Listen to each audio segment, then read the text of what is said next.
Hello students, आज हम एक बहुत ही इंपॉर्टेंट टॉपिक के बारे में बात करेंगे।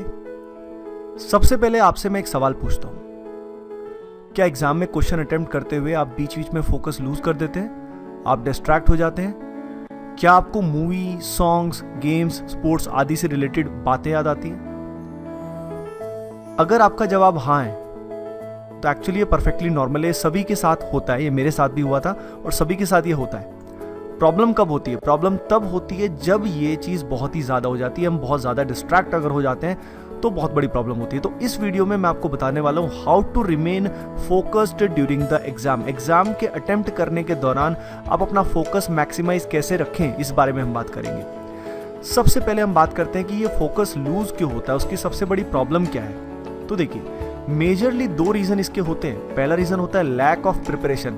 अगर हमारा प्रिपरेशन का लेवल उतना अच्छा नहीं है, हमने अच्छे से क्वेश्चन प्रिपेयर नहीं किए हुए, प्रैक्टिस अच्छी नहीं की हुई, तो ऑब्वियसली एग्जाम में जब क्वेश्चन आएगा तो क्वेश्चन हमसे नहीं हो पाएगा। जब क्वेश्चन हमसे नहीं हो पाएंगे तो हमारे अंदर क्या होगा, एंग्जाइटी होगी, स्ट्रेस होगा, और ऐसे केस में हमारा फोकस लगातार लूज होता रहेगा। कई बार प्रिपरेशन लेवल हमारा अच्छा होता है, पर उसके बावजूद एग्जाम में एंग्जाइटी और स्ट्रेस की वजह से भी हम क्या करते हैं, अपने फोकस को बार बार लूज करते रहते हैं। तो देखिए, 100% फोकस कर पाना प्रैक्टिकली पॉसिबल नहीं होता, लेकिन अगर आपका 70-80% भी फोकस है तो बहुत ही अच्छा परसेंटेज ऑफ फोकस है। तो आइए देखते हैं इस बात का सोल्यूशन, कैसे हम फोकस को मैक्सिमाइज करें। तो देखिए, सबसे इंपॉर्टेंट जो चीज़ है वो तो है एग्जाम के लिए बहुत अच्छे से प्रिपेयर करना। अगर आपने पूरे साल या 2 साल जितने भी टाइम में आपने प्रिपरेशन किया है, आपने अगर वो बहुत अच्छे से प्रिपेयर किया है, बहुत टेस्ट आपने अच्छे से दिए हैं, if you have practice enough, you have prepared well, तो एग्जाम में आपको वैसे ही डिस्ट्रैक्शन बहुत ही मिनिमाइज हो जाएगा। लॉन्ग टर्म स्ट्रेटेजी के लिए ये सबसे इंपॉर्टेंट पार्ट है। अगर ये नहीं है तो कुछ भी नहीं है। तो प्रिपरेशन का कोई रिप्लेसमेंट नहीं है। हार्ड वर्क तो सबसे इंपॉर्टेंट होता ही है, लेकिन उसके अलावा कुछ फैक्टर्स और है जो मैं आपको बताऊंगा। The second point is acceleration. Accelerate well, specially in the start. जब एग्जाम को आप स्टार्ट करते हैं तो स्टार्टिंग करते हुए अगर आपने बहुत सारा समय वेस्ट कर दिया, यानी फॉर एग्जांपल पहले आधे घंटे में, पहले 30 मिनट्स में आपने बहुत ही कम क्वेश्चन अटेम्प्ट किए, तो ऐसे केस में क्या होगा, आपका मोराल थोड़ा सा डाउन हो जाएगा। लेकिन अगर शुरुआत में ही आपने एक्सेलरेशन अच्छा किया, आपने पहले 30 मिनट में 10 क्वेश्चन सॉल्व कर लिए, तो आपका कॉन्फिडेंस एकदम से बूस्ट हो जाएगा और आपका फोकस ऑटोमेटिकली पहले से क्या हो जाएगा, बेटर हो जाएगा। तो इसलिए शुरुआत का एक्सेलरेशन बहुत इंपॉर्टेंट है, जिसमें आपको शुरुआत के ईजी क्वेश्चंस को प्लग करना है और उनको जल्दी जल्दी सॉल्व करते जाना है। उसके अलावा एग्जाम से पिछली रात बहुत इंपॉर्टेंट है।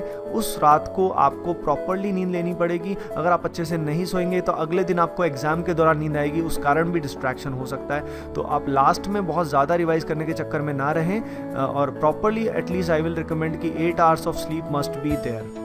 उसके बाद एग्ज़ाम के मॉर्निंग वाले टाइम में अगर हम बात करें तो एक माइल्ड जॉगिंग या वॉक जो होती है वो आपको बहुत हेल्प करेगी। उस प्रोसेस में अगर आप डीप ब्रीदिंग करते हैं, डीप ब्रीदिंग बहुत हेल्प करती है। मुझे हमेशा डीप ब्रीदिंग जो है एग्ज़ाम से पहले, एग्ज़ाम के दौरान भी एग्जाइटी को कंट्रोल करने के लिए डीप ब्रीदिंग, यानी अच्छे से सांस लेना और आराम आराम से उसको एक्सहेल करना, ये बहुत हेल्प करता है। तो जब आप वॉक करेंगे तो आपकी स्ट्रेटेजी भी बन जाएगी और आपका कॉन्फिडेंस लेवल भी इंप्रूव हो जाएगा। तो ये अगर आप करते हैं तो आपको बहुत हेल्प मिलेगी। तो रिवीजन करने की बजाय अगर आप सुबह वॉक करते हैं या माइल्ड जॉगिंग करते हैं, that will surely help you. उसके अलावा सुबह सुबह आपको ब्रेकफास्ट करना बहुत ज़रूरी है, चाहे आपको भूख लग रही है या नहीं लग रही। लेट अस से आपका एग्ज़ाम मान लीजिए 9 बजे है, तो आपको आई विल रिकमेंड कि आपको 6 बजे उठ जाना चाहिए। 6 बजे उठने के बाद आपको फ्रेश होने के बाद, वॉक वगैरह करने के बाद 7 बजे 7:30 के आसपास आपको थोड़ी भूख लगी जाएगी। लेकिन अगर 9 बजे के एग्जाम में आप उठ ही 7 बजे रहे हैं तो ऐसे केस में आपको भूख नहीं लगेगी और सारा स्केड्यूल आपका बिगड़ जाएगा। आपको भूख कब लगेगी, जब एग्जाम आपका स्टार्ट हो जाएगा, और ऐसे केस में फोकस आपका डेविएट होगा। तो you must have a light breakfast, okay, हल्का सा ब्रेकफास्ट लिए। ये नहीं कि 4-5 आलू के पराठे खा लिए तो आपकी वाट लग जाएगी, एग्जाम में आपको भयंकर नींद आएगी। उसके अलावा कैफीन युक्त चीज़ें जो हैं वो भी अगर आप थोड़ा सा यूज़ करते हैं तो that will surely help you. You can have T, you can have coffee, even you can use red bull if you haven't, okay. पर बहुत ज़्यादा एक्सेसिव यूज़ उसका भी खतरनाक हो सकता है आपके लिए। उसके अलावा पानी की बॉटल अगर आपको अलाउ की जाए तो आप उसको लेके जाइए और बीच बीच में पानी की सिप ज़रूर लें। उससे भी आपका क्या होगा, ओवरऑल हाइड्रेशन बॉडी में रहेगी, क्योंकि बॉडी अगर आपकी स्वस्थ है तो आप में एंग्जाइटी लेवल भी कम होंगे और आप पहले से बहुत अच्छा परफॉर्म करेंगे। So guys, if you apply these ideas will surely help you all in giving your best. So with these things, I wish you all best of luck. Okay guys, bye.